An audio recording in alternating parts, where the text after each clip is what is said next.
séance, enfin voilà, cadre académique. Donc c'est parfait. Aujourd'hui, nous recevons Philippe Kremer de l'université Freie Universität de Berlin, qui nous parle d'un sujet très technique. Et comme il y a des linguistes parmi nous, c'est ça, pas trop technique pour vous, parce que pour moi c'est très technique. Voilà, et le plus simple, c'est que donc je vous laisse la parole. Merci. Donc d'abord, merci de m'avoir invité. J'espère que ça ne va pas être trop technique, donc ce sera plutôt socio-linguistique, donc c'est pas vraiment des fréquences phonétiques, etc. Donc ça ira, j'espère. Je voudrais bien vous présenter un peu mon travail actuel, et je vais le faire en 5 petits chapitres, peut-être pas si petits. Je vais commencer par l'histoire socio-linguistique des Açores, pour donner quelques informations historiques comme base. Puis je vais en passer aux voyelles antérieures arrondies, donc à un phénomène précis de variation phonologique, surtout dans les langues romanes, pour ensuite en arriver au Founder Principle et au Feature Pool, donc deux conceptions de linguistique actuelles qui ont été développées notamment dans l'étude des langues créoles. Donc je vais essayer de faire un petit peu un transfert vers la linguistique générale, la linguistique romane notamment. Puis je vais essayer de mettre à l'épreuve cette hypothèse du feature pool pour le cas du R uvulaire, donc autre phénomène de variation phonologique dans les langues d'Europe. Et puis je vais essayer de tirer quelques conclusions d'abord sur la notion de socio-indexicalité dans la variation linguistique, pour essayer de faire aussi un lien à cette idée de forme symbolique qui est donc au cœur de ce séminaire dans lequel nous nous trouvons. Donc, pour commencer par l'histoire socio-linguistique des Açores, on se place donc là à une période, disons, de pré-colonialisme, une période où l'Espagne et le Portugal ont commencé donc à naviguer. Ils ont déjà découvert quelques îles comme Madère, Cap-Vert, la côte Afrique, et donc aussi les Açores, pour en passer plus tard au colonialisme mondial. Et le peuplement des Açores était donc, disons, au XVe siècle, une étape très importante pour le Portugal, notamment pour la traversée de l'Atlantique. Donc, c'était, si on veut, un poste de ravitaillement pour la traversée de l'océan, mais aussi une sorte de laboratoire d'expérimentation pour voir comment on peut s'implanter dans des territoires insulaires pour y établir des postes permanents. Donc c'était tout à fait aussi un projet de prestige pour le Portugal à l'époque.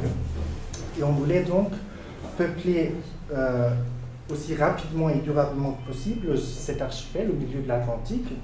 Et on faisait donc venir des gens d'origines très très diverses, d'abord des Portugais continentaux de différentes régions, plutôt du sud du Portugal au début, des régions au centre et du nord plus tard. Et puis aussi des descendants des morts, des juifs, un très petit nombre de Français aussi, et ce qui m'intéresse particulièrement, des Flamands. Donc cela s'explique par les relations dynastiques entre la famille royale du Portugal avec les ducs de Bourgogne et de Flandre. Et on faisait donc venir des Flamands pour les installer comme capitaines, c'est-à-dire comme administrateurs des îles. Et parmi ces capitaines, on va donc noter 3 noms un peu particuliers. Le nom de Guillaume van der Haga, Georges Doud et Jacques de Bruges. Donc ce sont des noms lusitanisés qui cachent un peu l'origine de ces 3 hommes qui étaient Willem van der Hagen, Joost van Hurter et Jacob van Brugge. Donc 3 Flamands, des bourgeois, des commerçants assez riches de Flandre qui n'ont pas laissé de traces particulières dans l'histoire flamande, mais qui sont devenus assez connus donc dans l'histoire du Portugal. C'est ce qu'on voit d'ailleurs dans le globe de Béarn de la fin du XVe siècle, où vous voyez cette île colorée rouge qui est indiquée comme Neuflandre, donc la nouvelle Flandre, justement parce qu'on avait cette présence flamande qui est très, très marquée à l'époque. Et donc ce sont ces 3 hommes notamment qui ont fait venir d'autres colons flamands d'un nombre considérable. Les sources historiques sont assez diverses, donc il y en a des sources qui disent que c'était quelques centaines, ce qui serait déjà immense. Et ce qu'on sait donc, c'est que ces colons venaient de couches sociales très diverses. il y avait par exemple des artisans, des paysans par exemple. Il y avait aussi quelques prisonniers. Il y avait donc aussi des nobles comme ces trois messieurs qui étaient donc très très respectés aussi dans la nouvelle société açorienne. Il faut noter aussi que la grande plupart des colons flamands étaient majoritairement des hommes. Donc on voulait évidemment peupler de manière permanente les Açores, donc il fallait des femmes. Et les femmes, c'était des Portugaises. Donc il y avait dès le début des mariages, des familles mixtes qui n'étaient pas tant plurilingues, parce que c'était notamment les femmes qui s'occupaient donc des enfants et qui transféraient la langue aux enfants. Et on a effectivement des sources qui disent que le néerlandais dans ces îles n'était plus parlé quelques décennies déjà après le début du peuplement. Donc ça s'est très très vite perdu, d'où aujourd'hui donc le fait qu'on ne parle plus néerlandais aux Açores. Il n'y a donc pas, malheureusement, peut-être de dialecte néerlandais des Açores. Ce qui serait très très intéressant pour la néerlandistique, mais ce n'est pas le cas. Mais c'est évidemment très intéressant pour savoir comment il y a cette dynamique de transfert linguistique dans une société qui est en train de se former. Et c'est là qu'on peut faire une comparaison avec une autre situation qui est un peu similaire quelques temps plus tard, donc au XVIIe, XVIIIe siècle, dans l'océan Indien. Les colonies françaises des Mascareignes, donc la Réunion, l'île Maurice et l'île de Rodrigue. Parce que là, on avait une situation un peu similaire. On avait des îles qui n'étaient pas peuplées dès le début. Donc, il n'y avait pas de langue parlée préalablement.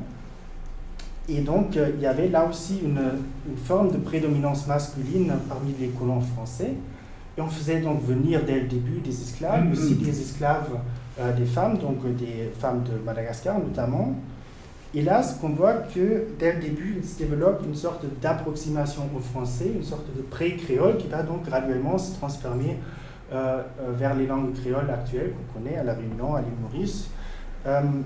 Et donc là, ce n'est pas du tout question de prédominance de la langue des femmes pour le développement sociolinguistique des îles, parce que notamment la logique coloniale interdisait que les colons blancs adoptent la langue des colonisés. Donc on a, si on veut, pour les Mascareignes, c'est notamment le rapport entre l'homme et la femme dans cette logique coloniale qui joue un rôle pour la transmission linguistique, tandis qu'aux Açores, c'est notamment le rapport entre la femme et l'enfant qui joue le rôle prépondérant.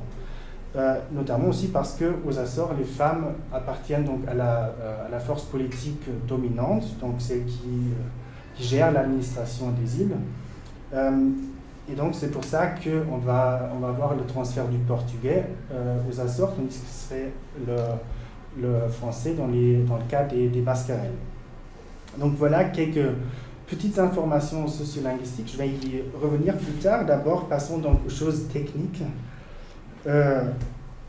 Celui des voyelles antérieures arrondies. Donc là, je ne sais pas combien de linguistes sont parmi nous. Il y en a. Donc, les voyelles antérieures arrondies, c'est donc le U, le E et le E. Donc, les voyelles qui sont articulées à l'avant de la bouche, mais avec les lèvres arrondies, par opposition aux voyelles postérieures, ou O et O, donc qui sont postérieures mais arrondies aussi, ou bien par opposition aux voyelles antérieures I et E, qui sont antérieures mais qui ne sont pas arrondies.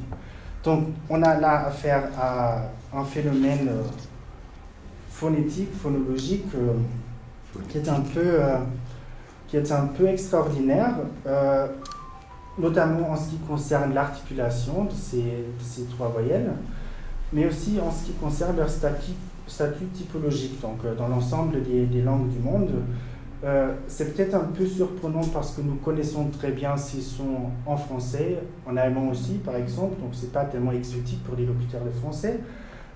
Mais il y a effectivement là un phénomène qui est très très répandu seulement dans les langues d'Eurasie et pas ailleurs dans le monde. Donc il y a la famille romane et les langues germaniques, il y a la famille par exemple des langues finno-ugriennes et turques qui connaissent le phénomène, et ailleurs dans le monde c'est très très rare.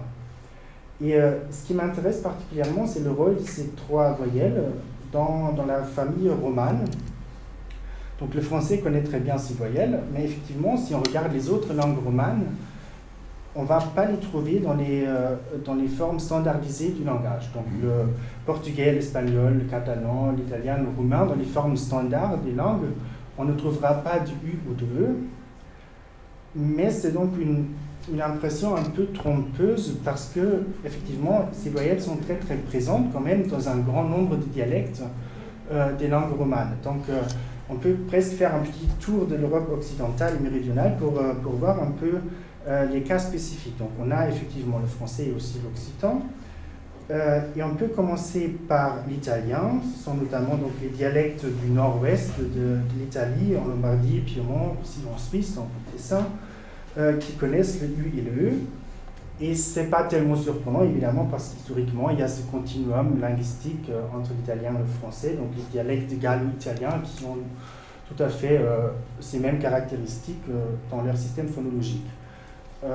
On le voit d'ailleurs aussi dans la langue romanche, donc en Suisse aussi, il y a certains dialectes qui connaissent le U et le E. Et là, la recherche établie a donc établi que c'est très probablement un effet de développement interne des systèmes phonologiques de ces langues-là. Mais il y a peut-être aussi un rôle, et ça relève de spéculation, que ce serait du contact soit avec les langues celtiques, soit avec les langues germaniques, donc tout au long de cette zone de contact qui va de la Belgique jusqu'à la Suisse, où on pourrait voir peut-être une influence à partir soit du néerlandais, soit de l'alémanique, du moyen allemand occidental, d'où donc ces voyelles auraient pu être intégrées aux langues romanes ou aux dialectes romans limitrophes. Là, c'est assez difficile à prouver. Il n'y a pas de sources historiques qui nous disent donc effectivement que c'est un phénomène de contact. Donc c'est une piste qui reste à explorer. Mais il y a, à part ces variétés donc, sur le continent, deux autres cas dans lesquels les voyelles antérieures arrondies jouent un rôle très spécial. C'est là qu'on en revient aussi au portugais et aux langues créoles. Donc, d'abord pour le portugais, on a le dialecte justement des Açores. On va trouver dans le dialecte açorien quelques formes comme bœuf pour boi, donc pour bœuf, ou queuve au lieu de couve pour chou. On a uva pour uve, raisin. On a burr pour burro, âne, etc. Donc on a le U et le E qui sont très présents dans les dialectes des Açores. Et on peut évidemment se poser la question à savoir comment est-ce que ces phonèmes ont pu s'introduire au dialecte des Açores. Si on pose cette question à la population locale, ils vont très probablement dire eh bien c'est parce qu'il y avait la présence flamande ou il y avait la présence française. Donc il y a tout un narratif, si on veut, en pensant donc à cette histoire de peuplement du début de l'histoire des Açores. Le problème avec toutes ces explications, c'est qu'elles ne sont pas historiquement plausibles. Donc là, il faut entrer dans les détails pour le voir, parce que justement, la population flamande était installée à des degrés différents dans les différentes îles, et notamment donc, dans le groupe central des quatre îles de Faial, Pico, São Jorge et Terceira, où donc les Flamands étaient présents. On le voit d'ailleurs dans cette petite carte de l'île de Faial, je ne sais pas si c'est pas très bien lisible. Ici, dans notre coin, un peu à l'intérieur de l'île, il y a le petit village de Flamencos, donc un village qui est effectivement, qui s'appelle le village des Flamands. Donc jusqu'à aujourd'hui, il y a, même dans la toponymie, cette présence flamande. Par contre, si on entre dans les détails phonologiques, on va voir que ces voyelles spéciales, le E et le U, ne sont présentes qu'à l'île de São Miguel. Donc, c'est le dialecte de l'île où se trouve la capitale, donc l'île la plus peuplée aussi de l'archipel, qui est très souvent perçue comme emblématique pour le portugais des Açores. Donc, si vous demandez à quelqu'un du continent imiter l'accent ou imiter le dialecte des Açores, il va très probablement produire du E et du U pour marquer l'assorien.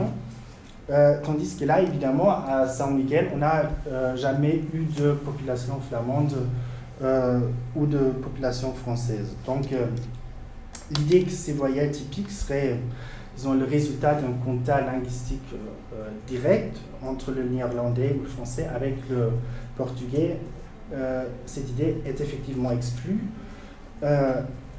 Par contre, on sait très bien qu'il y a ou qu'il y avait d'autres dialectes continentaux du Portugal, notamment dans le sud, qui connaissent ou connaissaient autrefois aussi ces voyelles-là. Et donc là, effectivement, un phénomène de contact n'est pas du tout exclu pour ces dialectes-là. Je vais y revenir plus tard pour voir un peu l'histoire de São Miguel et le rôle des dialectes continentaux qui ont joué un rôle dans la formation du dialecte de São Miguel. Il y a un autre cas dans lequel le contact linguistique est absolument évident, si on veut, c'est celui donc des langues créoles. Et là aussi, on voit que les voyelles antérieures arrondies jouent un rôle très très particulier parce que dans les systèmes phonologiques des langues créoles à base française, ces voyelles ont été perdues. Donc dans le développement des langues créoles, le E et le U n'ont pas été transmises. Et on va donc trouver des mots comme les exemples en bas, la couleur, CD, la musique, la rue, etc. Sont des exemples donc, du créole réunionnais. Il y aura d'autres exemples très très similaires dans les autres langues créoles à base française. Et donc, a priori, ces voyelles sont absentes dans les langues créoles. Mais ce qui est très très remarquable, c'est qu'elles entrent très vite dans un énoncé, parce que dans la plupart des sociétés créoles, on a affaire à une sorte de continuum entre le créole et le français. Donc on utilise plutôt le français pour les situations formelles, plutôt le créole pour les situations informelles. Et on a la possibilité d'une infinité, si on veut, de micro-variations entre ces deux pôles. Et ce qui est fascinant, c'est que dès qu'un locuteur qui parle créole veut signaler un tout petit peu un degré francisé de sa parole, il va donc introduire ou réintroduire les voyelles U et E dans sa façon de parler, même si, par exemple, tout le reste de l'énoncé va rester dans les structures tout à fait créoles. Donc on va peut-être voir qu'il va dire « s'il veut » avec le E, mais elle va quand même prononcer le S et va quand même prononcer le I au début du mot. Donc il va tout à fait garder cette structure créole. Il va justement changer cette petite voyelle pour faire un peu le symbole de c'est du créole francisé, ce que je suis en train de parler. Alors pourquoi tout ça? Donc on peut très bien s'amuser avec toutes ces petites voyelles. Pourquoi est-ce que c'est intéressant? Il y a un lien général et il y a un cadre qui peut nous donner quelques explications pour ces phénomènes et pour le rôle très spécifique de ces deux voyelles, ou de ces trois voyelles, dans les dialectes et dans les